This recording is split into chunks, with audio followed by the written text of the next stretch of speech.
कुल मिलाकर इन लोगों की पक्की लापरवाही नजर आ रही है मुझे। अगर सुबह ही हमें बता दिया जाता कि ठंडी, सुबह ही मेरे साथ आ जाते, देख लेते इसकी कंडीशन, हमें कहते हमें से नहीं सुलट रहा है केस, आप अहमदाबाद ले जाइए और कहीं शिफ्ट कर दीजिए, मैं तो जनरल में ले जाती। यहाँ से अच्छी सुविधाएं हमारे जनरल में हैं, है ना, पर इन लोगों ने मार दिए।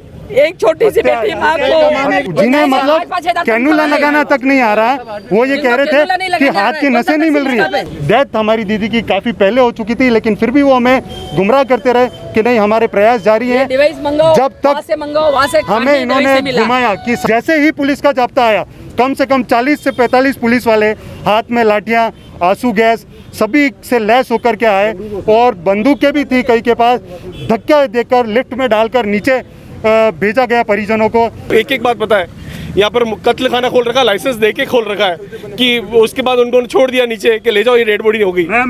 जीते जी तो इन्होंने ढंग से इलाज नहीं किया, मरने के बाद भी जो उनका पार्थिव शरीर था उसको बाहर अकेला छोड़कर जो इनके कर्मचारी है वो भाग गए। उन्होंने सिर्फ एक अच्छा समझ के, अच्छा डॉक्टर और अच्छा हॉस्पिटल समझ के यहाँ ले आए और ये हॉस्पिटल नहीं, ये कत्ल खाना निकला। इस हॉस्पिटल का लाइसेंस जल्द से जल्द निरस्त किया जाए, हमने कलेक्टर साहब से भी रिक्वेस्ट किया है। इस वक्त हम खड़े हैं पारस जेके हॉस्पिटल के यहाँ पे, और यहाँ पर जो कल्पना सुहाल का जो 11 सितंबर के दिन यहाँ पे हॉस्पिटल में इलाज में लापरवाही के दौरान, जैसा कि परिजनों का आरोप है, इलाज में लापरवाही के दौरान यहाँ पे उनकी मौत हो चुकी है। इलाज कैसा था, क्या था, उसको लेकर के परिजन आज यहाँ पे विरोध प्रदर्शन के लिए यहाँ पे मौजूद है। कैंडल मार्च यहाँ पे किया जा रहा है और जैसा कि आप मेरे साथ देख सकते हैं, यहाँ पे समाज के और उनके परिजनों की काफ़ी अच्छी तादाद यहाँ पे आपको दिखाई दे रही है। आइए बात करते हैं कि ऐसा क्या हुआ था कि एक महिला जो यहाँ पे डेंगू लेके आई थी, लेकिन एक ऐसी दुर्लभ बीमारी लेकर गई है कि यहाँ से वो मृत ही इस हॉस्पिटल से निकल के आई है। कोई भी परिजन, कोई भी इंसान अपने मरीज को यहाँ इसलिए नहीं लेके आता है कि वो जैसा कि परिजन कह रहे हैं कि चलते हुए उनको लेकर आए थे, तो आखिर ऐसा क्या हुआ था कि यहाँ से उनको मृत भेजा गया। आइए बात करते हैं परिजनों से। मैम, ऐसा क्या हुआ? डेंगू पॉजिटिव आया था उसको सैटरडे के दिन, तारीख थी 4 मुकेश जी, हाँ 5 को एडमिट करवाई। हाँ 5 को सुबह यहाँ पे जैसे पॉजिटिव आया तो यहाँ पे एडमिट करवा दी। ठीक है, डेंगू था।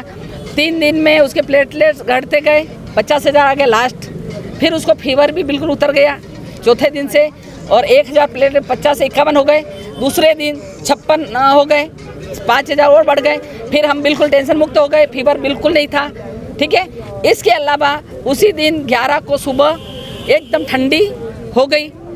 डॉक्टर को रिक्वेस्ट करी नीचे जाके कि आप एक बार आकर देख लीजिए। डॉक्टर नहीं आई, मॉनिटर भेज दे, खराब भंगार, कुछ नहीं हुआ। उसके बाद 4 बजे आके कहती हैं कि चलिए इसको आईसीयू में लेना पड़ेगा, और कुछ नहीं है, सुबह वापस ले आएंगे इसी रूम में, और इनको वार्मर की ज़रूरत है अभी अंदर। तो मैंने भी सोचा बस चलो वार्मर, ठंडी हो रही है वार्मर लगा देंगे।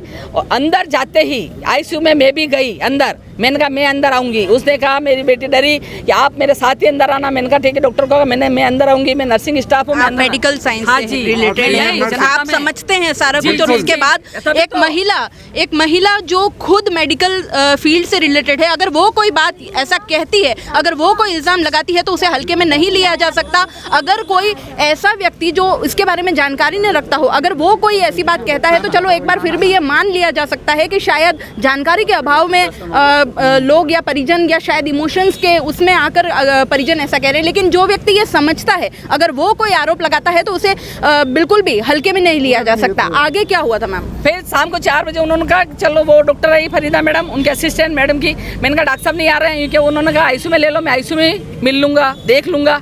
आईसीयू में कहीं भटनागर साहब भी मुझे मिल गए। ठीक है, भटनागर साहब का जाते ही उसकी ईसीजी करवाई, एक बार सेंट्रल लाइन डालने के बाद ईसीजी करवा दी। ईसीजी को वेरिएशन तुरंत दूसरी ईसीजी करवाई। तो ऐसा क्यों हुआ? जब सुबह से 11 बजे से ठंडी, कोई उनका ये नहीं किया, और 4 बजे जाते ईसीजी करवाई, तो आके मुझे बोलते हैं अरे इनका तो हार्ट महीना, ये आप भी समझती है, लाखों में एक होता है, और इनको तो मायोकार्डियोसिस से हो गया है और 10% हार्ट रह गया है ना। और अभी डायलिसिस भी करना पड़ता है, इंक्यूबेटर भी करना पड़ सकता है, वेंटिलेटर भी लेना पड़ सकता है। तो मैं तो वहाँ पे एकदम शॉक्ड हो गई। मैंने कहा ऐसा क्या हो गया डॉक्टर साहब, और ऐसा कैसे हो गया? आप है ना कार्डियोलॉजिस्ट अच्छे से अच्छे जनरल से बुलवा लीजिए, मुकेश शर्मा सर है हमारे, आमेटा सर है उनको, कि नहीं हमारे कार्डियोलॉजिस्ट हमने बुला दिए हैं, कोई केरल के आए थे से उनको बताया। कुल मिलाकर इन लोगों की पक्की लापरवाही नजर आ रही है मुझे। अगर सुबह ही हमें बता दिया जाता कि ठंडी, सुबह ही मेरे साथ आ जाते, देख लेते इसकी कंडीशन, हमें कहते हमें से नहीं सुलट रहा केस, आप अहमदाबाद ले जाइए और कहीं शिफ्ट कर दीजिए, मैं तो जनरल में ले जाती। यहाँ से अच्छी सुविधाएं हमारे जनरल में हैं, है ना, पर इन लोगों ने मार दिए एक छोटी सी बेटी माँ को के लिए इन्होंने हत्या कर दी है। मैम मैं बहुत शॉर्ट में अपनी बात रखूंगा। मैं उनका भाई हूँ, मैं भाई लगता हूँ उनका कजिन, अश्विनी सुहाल का मेरा नाम है। मैंने पूरा घटनाक्रम मेरे सामने हुआ, मैं परसों रात यहीं पे मौजूद था। एक चीज़ बताइए मैम, हॉस्पिटल प्रशासन का ऑफिशियल स्टेटमेंट मीडिया में है कि उन्हें डेंगू सीवियर स्टेज पे हो गया था और फिर मायोकार्डिटिस हो गया था। जब वो खुद मान रहे हैं कि इतना सीवियर हो गया था, तो आपने उसको नर्सिंग स्टाफ के भरोसे छोड़ दिया। इतने मतलब क्रिटिकल कंडीशन, प्राइवेट वाले अनुभवहीन जिन्हें मतलब कैनुला लगाना तक नहीं आ रहा है, वो ये कह रहे थे कि हाथ की नसें नहीं मिल रही है, हाथ की नसें नहीं मिल रही है, हम तो यहाँ लगाएंगे। फिर हमारी बुआ जी, ये सीनियर नर्स है, ये सारी टेक्निकल चीज़ें जानती हैं, इन्होंने कुछ ही सेकंड्स में नस ढूंढ के और कैनुला लगा दी। आपने खुद अपने हाथ से लगाया? आपने मैं लगाने लगी, डॉक्टर ने कहा आप लगाइए, मैंने कहा मैं इंटरफेयर नहीं करती, डॉक्टर को मैंने बताया, मैंने यहाँ लगा दिया। आपने इंस्ट्रक्शन दिए, उस हिसाब से फिर वो कैनुला लगी, ठीक है। एक ही प्रिक में लग उसके गया। बाद हॉस्पिटल स्टाफ और परिजनों की तरफ से रेगुलर डॉक्टर संदीप भटनागर को कॉल किया जा रहा है कि पेशेंट इतनी सीवियर कंडीशन में है, वो आने को तैयार नहीं, वो यहाँ नहीं आए। अंदर पूरा नर्सिंग स्टाफ था, केस हैंडल वही कर रहे थे, संदीप भटनागर ही अटेंड कर रहे थे, इसको हैंडल वही कर रहे थे। पूजा घर चले गए, है ना, उनको लगातार कॉल किए गए, लेकिन वो पेशेंट के पास नहीं आए। और फिर डेथ हमारी दीदी की काफ़ी पहले हो चुकी थी, लेकिन फिर भी वो हमें गुमराह करते रहे कि नहीं हमारे प्रयास जारी हैं। डिवाइस मंगाओ, जब तक से मंगाओ, वहाँ से हमें इन्होंने घुमाया कि साइटोसॉर्ब करके एक डिवाइस मंगाया जो कि 80,000 का आता है। उन्हें पता था ये उदयपुर में अवेलेबल नहीं है, फिर भी हमने जयपुर से उसकी व्यवस्था की और जयपुर से बंदा लेके रवाना भी हो गया। लेकिन फिर जब तक पुलिस फोर्स नहीं आई, ये हमें गुमराह करते रहे ताकि परिजन यहाँ पे किसी तरह का कोई एक्शन नहीं ले, क्योंकि उन्हें पता चल गया था कि उनकी गलती पकड़ में आ चुकी है। और जैसे ही पुलिस का जाब्ता आया, कम से कम 40 से 45 पुलिस वाले हाथ में लाठियाँ, आंसू गैस सभी से लैस होकर के आए और बंदूकें भी थी कई के पास। धक्का देकर लिफ्ट में डालकर नीचे भेजा गया परिजनों को, जबरन बलपूर्वक बल का प्रयोग करके। तब जाके हॉस्पिटल प्रशासन ने ये डिक्लेयर किया कि हमारी कल्पना दीदी she is no more, I am sorry. जाब्ते के सामने, तब जाब्ते के सामने, क्योंकि उन्हें पता था हमारी गलती है। और जब तक उनकी सिक्योरिटी पूरी ना हो जाए, उन्होंने अपनी सिक्योरिटी इंश्योर की कि पुलिस का जाब्ता आ जाए ताकि हम सेफ हो जाएं, उसके बाद हम डिक्लेयर करेंगे। और वही हुआ, पूरी प्री प्लानिंग के साथ ये हुआ है। ये सारी इनकी प्री प्लानिंग थी कि पहले पूरा जाब्ता आएगा, उसके बाद हम डिक्लेयर करेंगे। सर क्या मैं जान सकती हूँ इलाज में कितना खर्चा आया? लास्ट इलाज कितना बिल? खर्चा 1 लाख रुपए, और 1 लाख रुपए लेने के लिए ही इन्होंने इंश्योरेंस कंपनी से 1 लाख रुपए लेने के लिए इन्होंने अंदर बंद रखा और 6 दिन तक 8 दिन तक इलाज करते रहे। मैं मेरा देवर हूँ, इसकी बात है, मेरे सर्विलेंस में सब मुझे पता है मैडम। एक बात पता है, यहाँ पर कत्ल खाना खोल रखा है, लाइसेंस देके खोल रखा है कि उसके बाद उनको छोड़ दिया नीचे कि ले जाओ ये डेड बॉडी हो गई। मैम इसके लिए किसी तरह से कन्विंस करने की कोशिश की गई? कन्विंस करने की कोशिश की थी। इसको जेके पारस को तो ठेके पे दे रखा है, इसका मेन ओनर यहाँ आया, उसके बाद कहता है पुलिस की सारी घेराबंदी के बीच में कहता है कि अब हो गया जो हो गया, इनकी गलती हो गई, मेरा हॉस्पिटल को बदनाम मत करो, बाकी मेरे यहाँ आएगा कौन। इतनी बात करी उसने यहाँ पे। किसी का इंसान चला गया। फोन आ रहे हैं कि आप प्लीज विरोध प्रदर्शन मत कीजिएगा। हमारे ऊपर चारों तरफ से प्रेशर बनाया जा रहा है कि किसी तरह की कोई रैली, किसी तरह का कोई विरोध ना करें। जब वो हमारी दीदी एडमिट थी, जीते जी तो इन्होंने ढंग से इलाज नहीं किया, मरने के बाद भी जो उनका पार्थिव शरीर था उसको बाहर अकेला छोड़कर जो इनके कर्मचारी है वो भाग गए। उसके बाद फिर हमने, इससे ज़्यादा शर्मनाक क्या होगा, फिर परिजनों ने जब विरोध किया, ऊपर से आए, उन्होंने आके और वैन में डाला। परिजनों ने साथ खड़े रहकर और फिर उस पार्थिव शरीर को हमने वैन में रखवाया। मैडम ये कसाई खाना है, इसे हॉस्पिटल नहीं पारस जेके कसाई खाना नाम दिया जाना चाहिए। यहाँ पे कसाई खाने में तो फिर भी जानवरों को की हत्या होती है, यहाँ पे इंसानों की हत्या की जाती है। और आज भी ये हत्या है, ये हमारी दीदी की मौत नहीं है, ये हत्या है। दे आर ब्लडी मर्डर्स, आपने उस समय बात कही, जो भी वहाँ पे बात कहा ना, ये सब कि कहना हॉस्पिटल वो प्रशासन की तरफ से क्या जवाब आया आपको? कुछ नहीं यूं कहा, मैंने कहा कि ये ना ये ऐसी ऐसी बातें हुई, ये सब थे ना पुलिस वाले अंदर खड़े हैं पीछे अभी, ये सब थे नहीं वो भी थे। हाँ तो उन्होंने कहा हाँ हम उनसे सब बात करेंगे। और एक सिस्टर तो ऐसा बोलती मुझे आईसीयू ले जाते ही, अरे आज तो मेरी पूरी रात बिगड़ी, लिपस्टिक लगा रखी थी 1 किलो, कुछ खा एक इंसान चला गया, उसकी वैल्यू नहीं है। उसने कहा आज तो मेरी रात बिगड़ेगी मेरी, मतलब इसको संभालना पड़ेगा मुझे। फिर ये भी मैंने कहा डॉक्टर साहब को ऐसे कैसे स्टाफ रखे आपने, बिल्कुल गंवार डेडिकेटेड चाहिए। हाँ क्या कहेंगे सर आप? मैं हम सभी समाज जन आज एकत्रित हुए हैं। हमने कलेक्टर साहब से डिमांड की है कि एडीएम साहब की अध्यक्षता में एक कमेटी गठित की जाए जो इस पूरे मामले की जांच करे। और पहले कहा जाता था कि डॉक्टर भगवान होते हैं, आज के डॉक्टरों ने असल में अपने आप को भगवान समझ लिया है कि भगवान एक बार में तो प्रकट होते ही नहीं है, भगत चाहे बुलाया जाए। ये बड़ा शेमफुल रवैया था कि परिजन बुलाते रहे और डॉक्टर उस दिन पूरे दिन वहाँ आए नहीं। उस कन्या को, उस युवती को, हमारे समाज की बेटी को मरने के लिए छोड़ दिया गया। जानकारी में है कि डॉक्टर जो थे वो भी आपके रिलेटिव थे। बिल्कुल मैम, वो हमारे ये बड़ी विडम्बना है। उसी तो धोखे में रह गए हम, उसी भरोसे के लिए यहाँ पे आए थे, उन्होंने यहाँ पे एडमिट कराया। एक 11 साल की बच्ची है उनकी, उसका क्या कसूर है आप बताएं? वो बच्ची आज तक विश्वास नहीं कर पा रही है, ये परिजनों का क्या कसूर है? इन्होंने सिर्फ एक अच्छा समझ के, अच्छा डॉक्टर और अच्छा हॉस्पिटल समझ के यहाँ ले आए और ये हॉस्पिटल नहीं, ये कत्लखाना निकला। इस हॉस्पिटल का लाइसेंस जल्द से जल्द निरस्त किया जाए। हमने कलेक्टर साहब से भी रिक्वेस्ट किया है।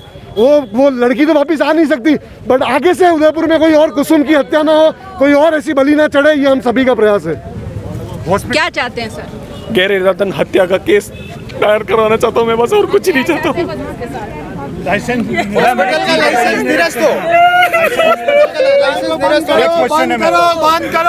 जब मेरा हॉस्पिटल प्रशासन से एक क्वेश्चन है, और अगर वो सच्चे हैं तो सामने आके जवाब देना। क्यों छुपते फिर रहे चूहों की तरह बिल में?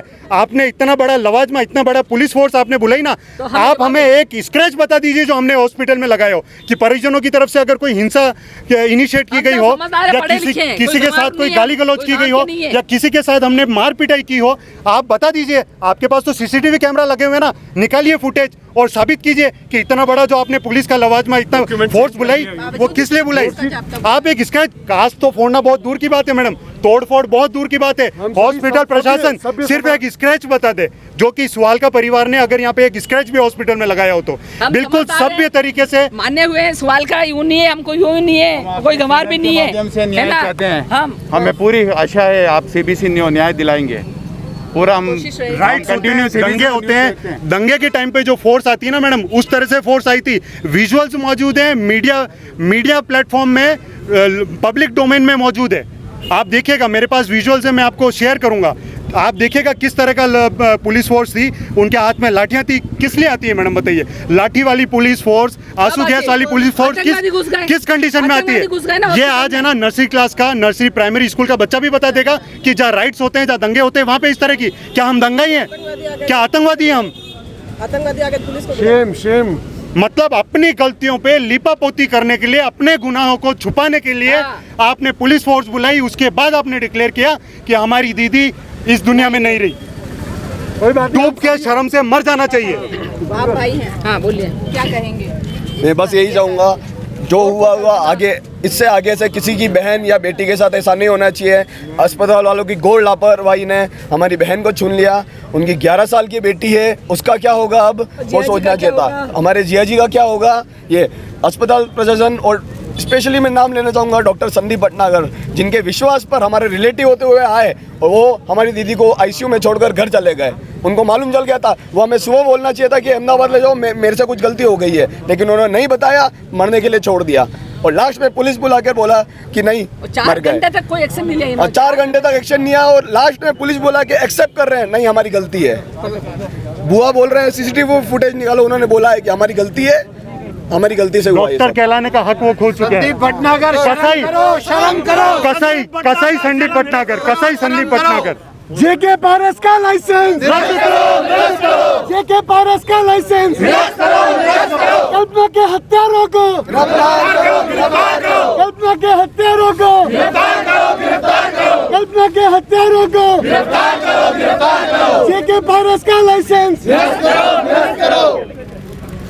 मैडम ये जो मैं आपको दिखा रही हूँ, मेरे हाथ में जो आप तस्वीर देख रहे हैं इस वक्त, ये वो 40 वर्षीय कल्पना सुहालका की तस्वीर है, जिनकी मृत्यु पर यहाँ पे परिजन और समस्त समाजजन यहाँ पे विरोध प्रदर्शन के लिए इस वक्त मौजूद हैं। कुछ आरोप परिजनों के यहाँ पर हमारे सामने आए हैं, वो ये हैं कि 5 दिन जब उस कल्पना सुहालका का जब यहाँ पे इलाज चला, तो 6वें दिन अचानक ऐसा क्या हो गया कि वो काल के ग्रास में समा गई। रिकवरी हो गई ना। यहाँ पर जो उनकी भुआ साथ में थी, वो मेडिकल फील्ड से हैं, वो खुद ये कहती हैं कि बुखार जब उतर गया था, प्लेटलेट्स जब बनने लग गई थी, उनकी तबीयत में जब सुधार देखा जा रहा था, तो अचानक ऐसा क्या हुआ कि वो यहाँ से जीवित लौट न सकी।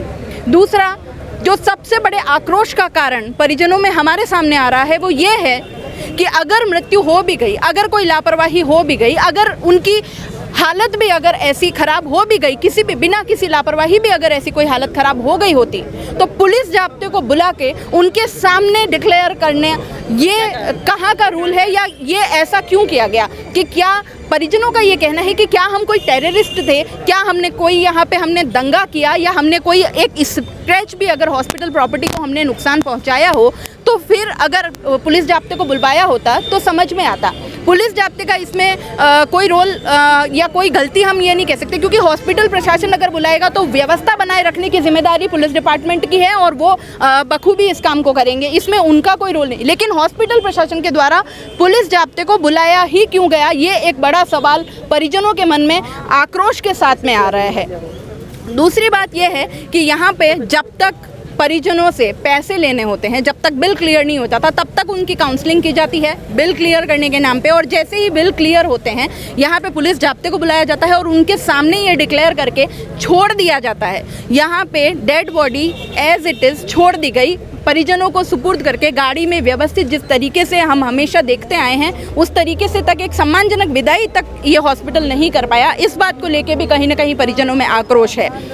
अगली बात ये है कि अचानक एक पेशेंट जो है वो मौत के मुंह में चला जाता है और यहाँ पे कोई जवाबदेह नहीं होता, कोई डॉक्टर उस वक्त यहाँ पे मौजूद नहीं होता, खास करके वो डॉक्टर जिन्हें ये परिजन बड़ी आस के साथ उन्हें बुलाते रहे, क्योंकि वो इनके कहीं ना कहीं रिश्तेदार थे। अगर रिश्तेदार ना भी होते तो धरती के भगवान कहते हैं हम डॉक्टर्स को, और ऐसे समय में एक डॉक्टर का नदारद हो जाना कहीं ना कहीं सवालों के घेरे में है। यहाँ पे हम आपको ये पुलिस डिपार्टमेंट और जो भी व्यवस्था देख रहे हैं, प्रशासन से भी हम ये बिल्कुल हम ये कहेंगे कि कहीं ना कहीं कुछ ना कुछ तो गलत हुआ है परिजनों के साथ, कुछ ना कुछ तो गलत हुआ है कल्पना सुहालका के साथ। इसकी विधिवत जांच की जाए और जो भी सच हो सबके सामने रखा जाए। जय श्री नागदा, CBC न्यूज़।